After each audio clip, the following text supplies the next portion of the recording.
Welcome to জিওরল্যান্ড। প্রিয় বন্ধুরা, মাটি সৃষ্টির প্রক্রিয়া বা মাটি গঠনের প্রক্রিয়া বা মৃত্তিকা সৃষ্টির বিভিন্ন প্রক্রিয়াগুলি সম্পর্কে আমরা আলোচনা করব।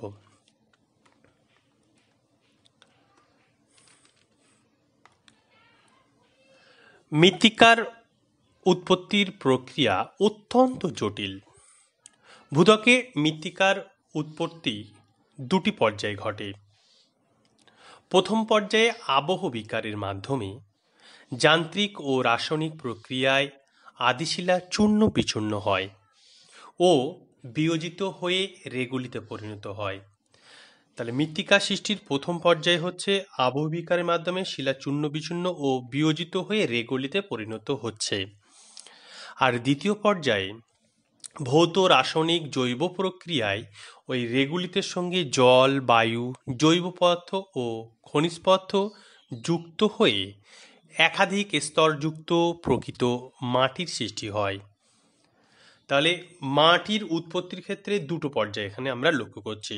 প্রথম পর্যায়ে আবহবিকারের মাধ্যমে শিলা চূর্ণ বিচূর্ণ ও বিয়োজিত হয়ে রেগুলিতে পরিণত হচ্ছে। পরবর্তীতে রেগুলিতের সঙ্গে জৈব পদার্থ, বায়ু, জল প্রভৃতি মেশার পরে ভৌত রাসায়নিক প্রক্রিয়ায় প্রকৃত মাটির সৃষ্টি হচ্ছে। যে প্রক্রিয়াগুলির মাধ্যমে এই মাটি বা মৃত্তিকা সৃষ্টি হয় তাদেরকে পেডোজেনেসিস বা মৃত্তিকা সৃষ্টির প্রক্রিয়া বলা হয়। মৃত্তিকা গঠন প্রক্রিয়া বা সৃষ্টির প্রক্রিয়াকে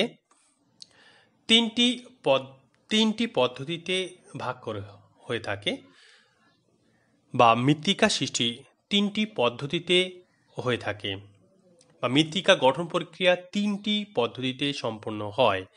প্রথম প্রাথমিক প্রক্রিয়া, মৌলিক প্রক্রিয়া আর বিশেষ প্রক্রিয়া। প্রথমে আমরা প্রাথমিক প্রক্রিয়াগুলি সম্পর্কে জানব। পৃথিবীর সব ধরনের মৃত্তিকা সৃষ্টিতে কয়েকটি প্রক্রিয়া প্রাথমিকভাবে সক্রিয়ভাবে অংশগ্রহণ করে থাকে। যে সমস্ত প্রক্রিয়াগুলি প্রাথমিকভাবে সক্রিয়ভাবে অংশগ্রহণ করে সেই প্রক্রিয়াগুলোকে বলা হচ্ছে প্রাথমিক প্রক্রিয়া।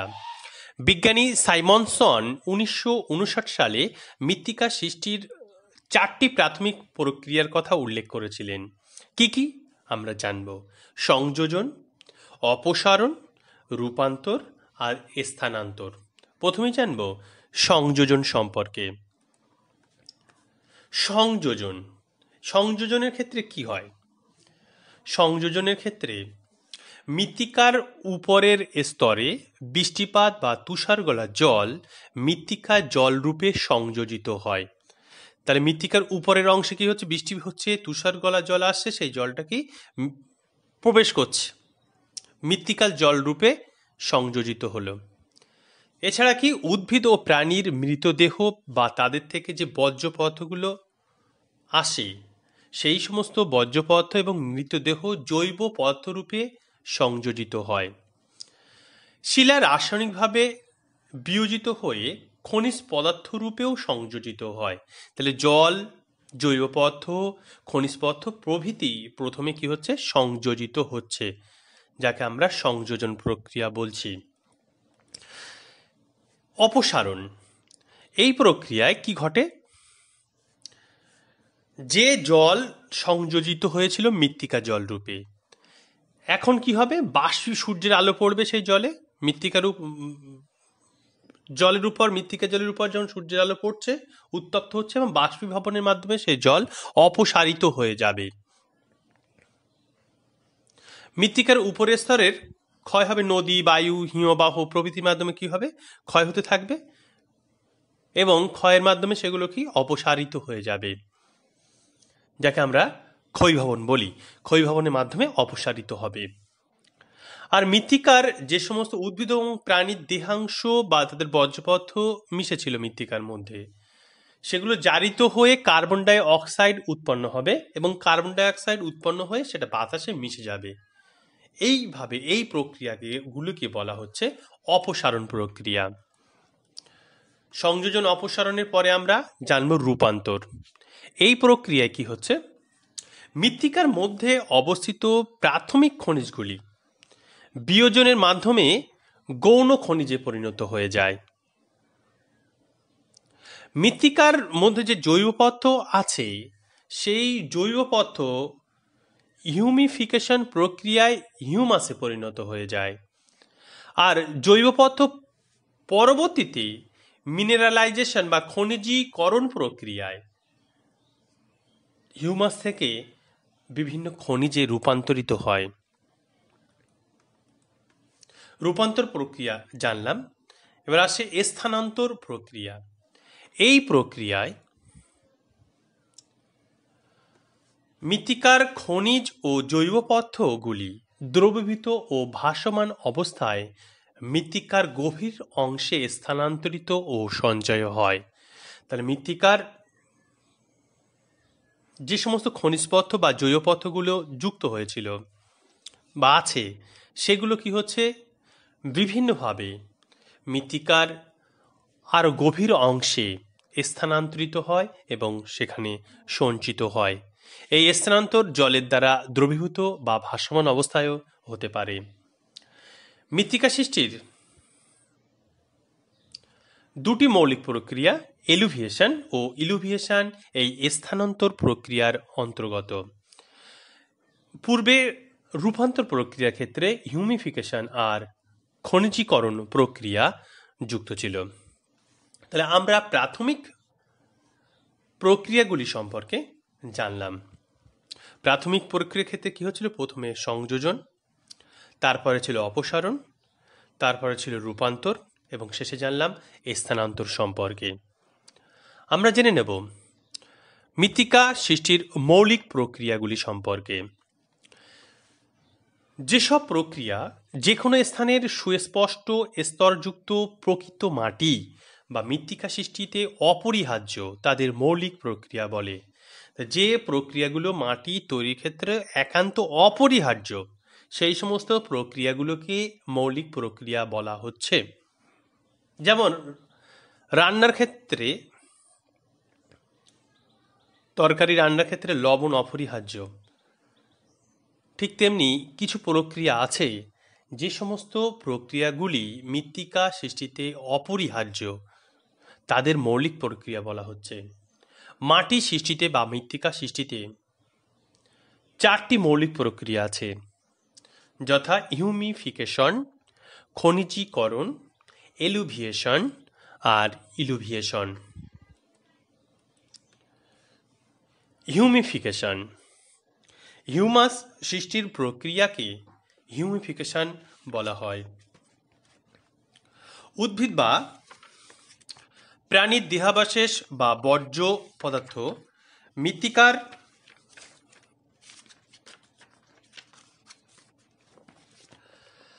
উদ্ভিদ বা প্রাণীর দেহাবশেষ বা বর্জ্য পদার্থ মৃত্তিকার উপরি স্তরে কাঁচা জৈব পদার্থ হিসাবে সঞ্চিত হয়। তাহলে প্রথম উদ্ভিদ বা প্রাণীর দেহাংশ বা বর্জ্য পদার্থ মৃত্তিকার উপরে যুক্ত হচ্ছে কাঁচা জৈব পদার্থ হিসাবে। এই কাঁচা যে জৈব পদার্থ নানা বায়ুজীবী ও অবায়ুজীবী জীবাণুর দ্বারা পচিত ও বিয়োজিত হয় এবং ধীরে ধীরে সেটি পরিবর্তিত হয়ে যায়। পরিবর্তিত হয়ে এক জটিল অক্লাসিত আকারহীন কালো বা বাদামি রঙের পদার্থ সৃষ্টি করে। এই জটিল অক্লাসিত আকারহীন কালো বা বাদামি রঙের যে পদার্থ সৃষ্টি হয় তাকে বলা হয় হিউমাস।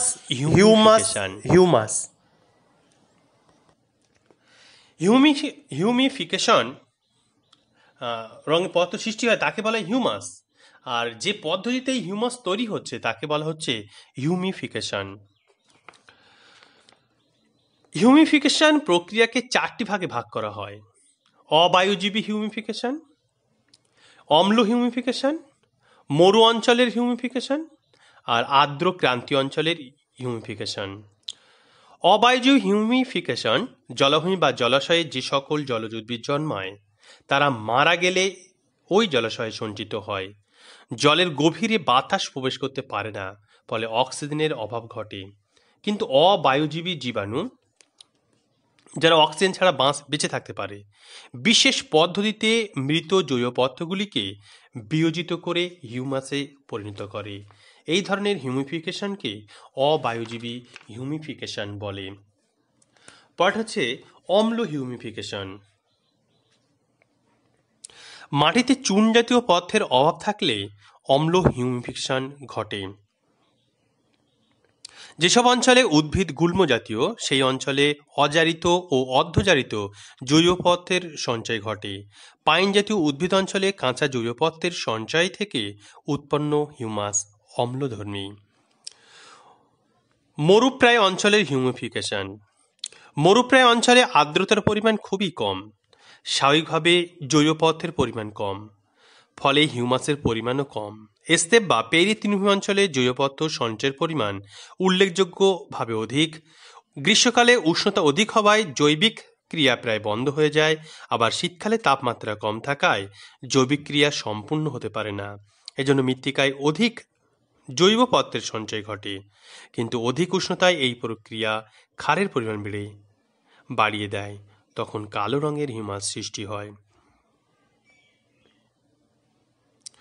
আর্দ্র ক্রান্তীয় অঞ্চলে উষ্ণতা ও বৃষ্টিপাত অধিক হওয়ায় খনিজীকরণ প্রক্রিয়া দ্রুত সম্পন্ন হয়, ফলে এখানে হিউমাসের সৃষ্টির পরিমাণ অপেক্ষাকৃত কম। খনিজীকরণ। হিউমিফিকেশনের মাধ্যমে মৃত্তিকায় যে হিউমাস উৎপাদিত হয় তা বায়ুর অক্সিজেন দ্বারা জারিত হয়ে কার্বন ডাই অক্সাইড, জল এবং হিউমাস গঠনকারী বিভিন্ন খনিজ পদার্থ যেমন লৌহ, ফসফরাস প্রভৃতিতে রূপান্তরিত হয়ে পুনরায় মৃত্তিকায় ফিরে যায়। এই প্রক্রিয়াকে বলে খনিজীকরণ। আমরা পূর্বের হিউমিফিকেশন প্রক্রিয়ায় জেনেছিলাম যে মৃত্তিকার মধ্যে সংযোজিত হচ্ছিল কাঁচা জৈব পদার্থ, সেটা হিউমিফিকেশন প্রক্রিয়ায় হিউমাসে পরিণত হচ্ছিল। সেই হিউমাস বায়ুর অক্সিজেন দ্বারা জারিত হয়ে কার্বন ডাই অক্সাইড, জল ও হিউমাস গঠনকারী বিভিন্ন খনিজ পদার্থ যেমন লৌহ, ফসফরাস প্রভৃতিতে রূপান্তরিত হয়ে পুনরায় আবার মৃত্তিকায় ফিরে যায়। তাই হিউমাস হয়েছিল, হিউমাস থেকে আবার পুনরায় জল হিসাবে বা খনিজ পদার্থ হিসাবে বা কার্বন ডাই অক্সাইড হিসাবে আবার মৃত্তিকায় ফিরে যাচ্ছে। এই ফিরে যাওয়ার যে প্রক্রিয়া, সেই প্রক্রিয়াকে বলা হচ্ছে খনিজীকরণ। সব মাটিতেই এই প্রক্রিয়া কাজ করে। এটি হলো হিউমিফিকেশন প্রক্রিয়ার ঠিক বিপরীত প্রক্রিয়া। উষ্ণ আর্দ্র ক্রান্তীয় জলবায়ুতে এই প্রক্রিয়ায় যে মৃত্তিকার সর্বোচ্চ সবার উপরে যে স্তরটি আছে সেই স্তর খনিজ সমৃদ্ধ হয়ে যায়। এলুভিয়েশন প্রক্রিয়া। যে প্রক্রিয়ায় মাটির উপরি স্তর ও স্তর পূর্বে বলা হয়েছে, কিন্তু ও স্তর সব জায়গায় থাকে না। মাটির উপরি স্তর হিসেবে আমরা সবে লক্ষ্য করা যায় এ স্তরকে। এই স্তর থেকে বিভিন্ন খনিজ পদার্থ মাটিতে চুঁইয়ে প্রবেশ করা বৃষ্টির জলে দ্রবীভূত বা ভাসমান অবস্থায় নিচের স্তরে স্থানান্তরিত হয়। একে এলুভিয়েশন বলে। তাহলে মৃত্তিকার উপরে বৃষ্টি হলো, সেই বৃষ্টির জলের সঙ্গে দ্রবীভূত হয়ে বা ভাসমান অবস্থায় উপরের বিভিন্ন খনিজগুলো মাটির নিচের স্তরের দিকে প্রবাহিত হয়ে যাচ্ছে বা স্থানান্তরিত হয়ে যাচ্ছে। এই স্থানান্তরিত হয়ে যাওয়ার, উপরের স্তর থেকে নিচের দিকে স্থানান্তরিত হয়ে যাওয়ার প্রক্রিয়াকে এলুভিয়েশন বলে। এই এলুভিয়েশন প্রক্রিয়ার ফলে মৃত্তিকার উপরের স্তর বা এ স্তর ক্রমশ খনিজ শূন্য হয়ে পড়ে, আর খনিজ শূন্য হয়ে পড়ার জন্য উপরের স্তরটি ক্রমশ আম্লিক বা অম্লধর্মী হয়। এই এ স্তরটিকে বলা হয় এলুভিয়াল বা এলুভিয়েটেড স্তর। এলুভিয়েশন প্রক্রিয়া দুইটি ভাবে হতে পারে, যান্ত্রিক এলুভিয়েশন এবং রাসায়নিক এলুভিয়েশন। যখন ভাসমান অবস্থায় যাচ্ছে যান্ত্রিক এলুভিয়েশন, যখন দ্রবীভূত অবস্থায় যাচ্ছে রাসায়নিক এলুভিয়েশন।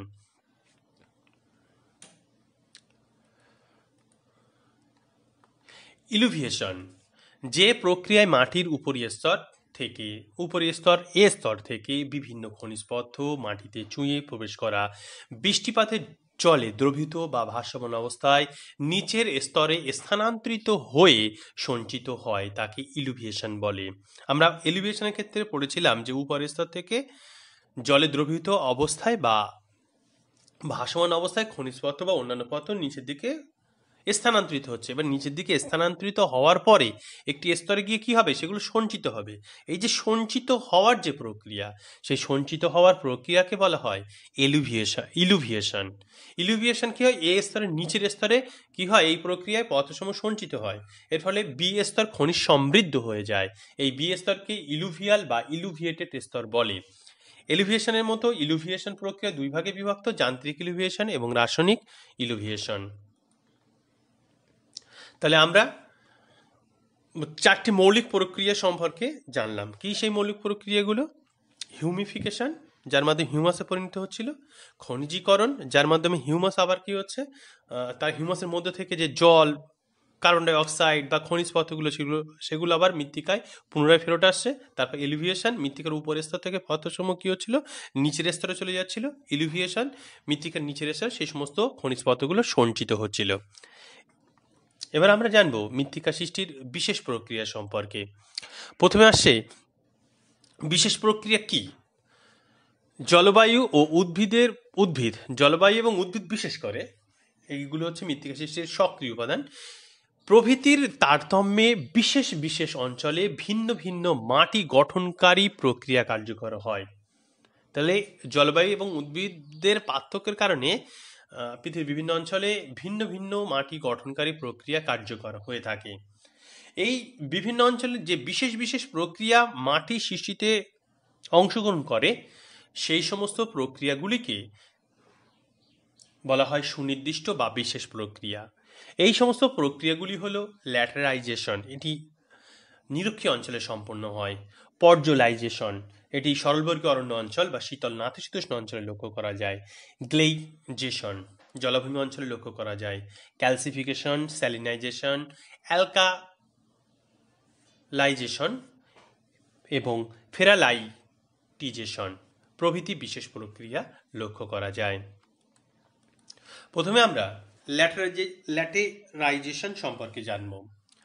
যে প্রক্রিয়ায় কি বলা হচ্ছে, উষ্ণ আর্দ্র ক্রান্তীয় ও উপক্রান্তীয় জলবায়ু অঞ্চলে, তারপর নিরক্ষীয় জলবায়ু অঞ্চল এবং মৌসুমী জলবায়ু অঞ্চলে, মূলত নিরক্ষীয় জলবায়ু অঞ্চলে মৃত্তিকার উপরি স্তর থেকে বিভিন্ন ক্ষারকীয় পদার্থ যেমন ক্যালসিয়াম, পটাশিয়াম, সোডিয়াম প্রভৃতি অপসারিত হয়। কেন অপসারিত হবে? কারণ এই অঞ্চলে বেশি বৃষ্টিপাত হয়ে থাকে।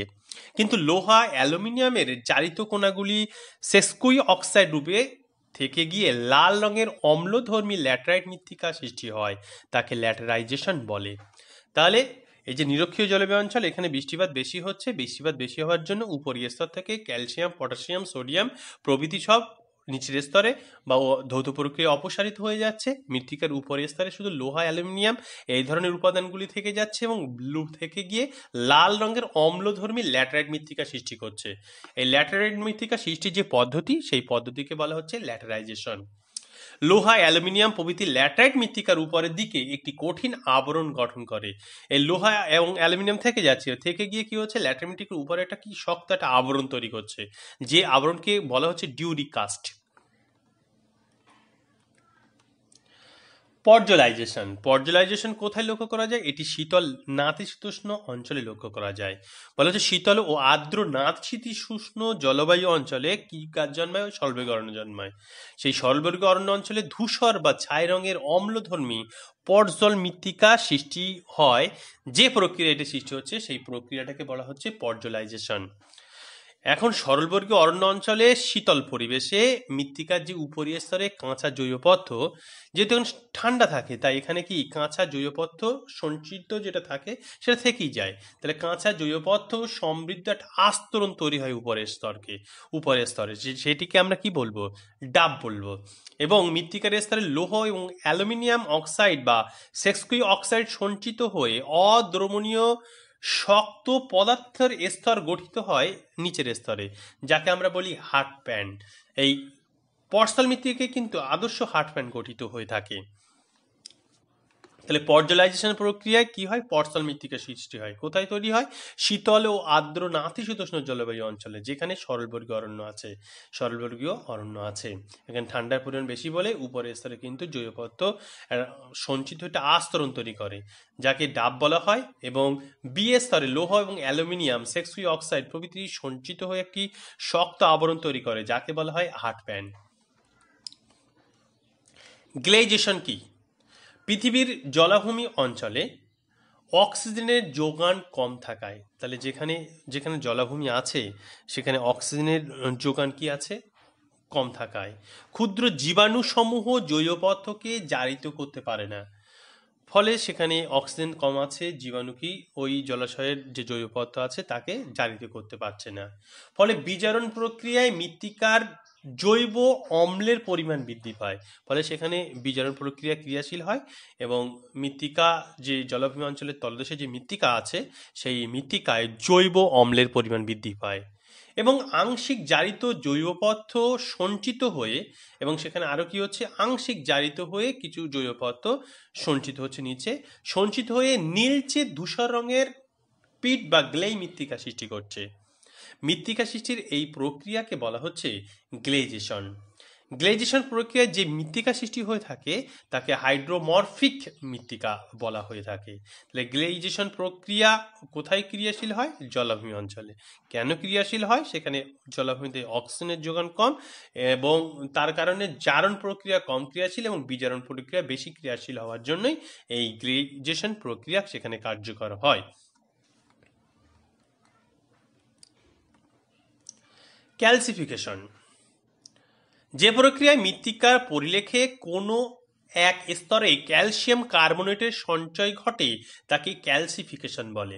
তাহলে মৃত্তিকার উলম্বচ্ছেদ বা লম্বচ্ছেদকে আমরা মৃত্তিকা পরিলেখ বলি। মৃত্তিকার পরিলেখে বিভিন্ন স্তরগুলি থাকে। আদর্শ মৃত্তিকা পরিলেখে তিনটি স্তর এবং মোট 5টি স্তর থাকতে পারে। এই মৃত্তিকা পরিলেখের যে কোনো স্তরে ক্যালসিয়াম কার্বনেটের যদি সঞ্চয় ঘটে থাকে, যে প্রক্রিয়ায় এই সঞ্চয়টা ঘটে থাকে সেই প্রক্রিয়াকে বলা হচ্ছে ক্যালসিফিকেশন। সাধারণত নাতিশীতোষ্ণ তৃণভূমি এবং মরুপ্রায় অঞ্চলে যেখানে কম বৃষ্টিপাত হয়ে থাকে সেখানে এই ক্যালসিফিকেশন প্রক্রিয়া কার্যকর হয়। ক্যালসিয়াম কার্বনেট সমৃদ্ধ মৃত্তিকা যেটা তৈরি হলো এটা পেডোক্যালসেনির। এই প্রক্রিয়ায় চান্নোজেম, চেস্ট্রোনাট প্রভৃতি মৃত্তিকা সাধারণত সৃষ্টি হয়ে থাকে। স্যালিনাইজেশন, যে প্রক্রিয়ায় মৃত্তিকা পরিলেখের মধ্যে সোডিয়াম, ক্যালসিয়াম, পটাশিয়াম, ম্যাগনেসিয়ামের লবণ ক্লোরাইড বা সালফেট রূপে সঞ্চিত হয় তাকে স্যালিনাইজেশন বলে। তাহলে মৃত্তিকা পরিলেখে সোডিয়াম, ক্যালসিয়াম, পটাশিয়াম, ম্যাগনেসিয়াম ক্লোরাইডের লবণ ও সালফেট যদি সঞ্চিত হয়ে থাকে, যে প্রক্রিয়ায় এই সঞ্চয়টা ঘটছে সেই প্রক্রিয়াকে বলা হচ্ছে স্যালিনাইজেশন। এই প্রক্রিয়া কোথায় সম্পূর্ণ হয়? এই প্রক্রিয়া সম্পূর্ণ হয় মরু ও মরুপ্রায় অঞ্চলে। এই প্রক্রিয়ার মাধ্যমে কোন মাটি তৈরি হয়? এই প্রক্রিয়ার মাধ্যমে স্থলাঞ্চক মৃত্তিকা সৃষ্টি হয়ে থাকে। এই প্রক্রিয়ায় মৃত্তিকার গভীর থেকে যে জল বা জলের সঙ্গে লবণ কৌশিক প্রক্রিয়ায় উপরের দিকে উঠে আসে, কারণ এখানে বৃষ্টিপাতের পরিমাণ কম এবং বাষ্পীভবনের পরিমাণ বেশি। অ্যালকালাইজেশন, এখানে কি বলা হচ্ছে, যে মৃত্তিকা সৃষ্টির প্রক্রিয়ায় শুষ্ক অঞ্চলে মাটির যে কাদাকোনার যৌগ আছে সেই কাদাকোনার যৌগে ক্যালসিয়াম, ম্যাগনেসিয়াম, পটাশিয়াম ইত্যাদি আয়নের তুলনায় সোডিয়াম আয়ন অধিক সঞ্চিত হবে। কোন আয়ন বেশি সঞ্চিত হবে? সোডিয়াম আয়ন বেশি সঞ্চিত হবে। সোডিয়াম আয়ন বেশি সঞ্চিত হলে তখন তাকে কি বলা হচ্ছে? অ্যালকালাইজেশন বলা হচ্ছে। এখানেও কি হবে? পেডোক্যালসেনির মাটি তৈরি হবে, কালো রঙের সুলোনেজ মৃত্তিকা তৈরি হবে। আর এই প্রক্রিয়ায় যে মাটিটা তৈরি হয় তার ক্ষারকীয়তার মাত্রা অত্যন্ত বেশি হয়, 9 বা পিএইচ মান 9 বা তার বেশি হয়ে থাকে। অ্যালকালাইজেশন প্রক্রিয়ায় তাহলে কিসের পরিমাণ বেড়ে? সোডিয়াম আয়ন যখন বেশি পরিমাণে জমা হচ্ছে তখন অ্যালকালাইজেশন বলা হচ্ছে। এই প্রক্রিয়ায় কি মাটি তৈরি হচ্ছে? স্থলনেজ মৃত্তিকা তৈরি হচ্ছে। আর এই প্রক্রিয়ায় যে সৃষ্ট মাটি সে তার হচ্ছে পিএইচ মান অত্যন্ত বেশি হয় এবং মৃত্তিকা হয় খাদ্যধর্মী। শেষ প্রক্রিয়া, বিশেষ প্রক্রিয়া ফেরালাইটিজেশন। এটা উষ্ণ আর্দ্র জলবায়ুতে প্রচুর বৃষ্টিপাত এবং বেশি তাপে মৃত্তিকা সৃষ্টির যে বিশেষ প্রক্রিয়ায় এখানে যে মূল শিলা থাকে সেই মূল শিলা থেকে কেওলিনাইট এবং সেস্কুই অক্সাইড সমৃদ্ধ মাটি তৈরি হয়। কেওলিনাইট এবং সেস্কুই অক্সাইড সমৃদ্ধ মাটির পদ্ধতিকে বলা হচ্ছে ফেরালাইটিজেশন। এই ফেরালাইটিজেশন প্রক্রিয়া যখন চলে, এই প্রক্রিয়া চলাকালীন মাটি ক্রমশ আম্লিক হয়ে পড়ে। প্রিয় বন্ধুরা, আজকে আমরা মৃত্তিকা গঠন প্রক্রিয়াগুলি সম্পর্কে আলোচনা করলাম। পরবর্তী ভিডিওটিতে মৃত্তিকা পরিলেখ এবং মৃত্তিকার সৃষ্টিতে 5টি উপাদানের ভূমিকা সম্পর্কে বিস্তারিত আলোচনা করা হবে। ভিডিওগুলি সবার আগে পাওয়ার জন্য জিওড লার্ন চ্যানেলটি সাবস্ক্রাইব করে বেল আইকনটিতে চাপ দিয়ে রাখতে হবে। ধন্যবাদ।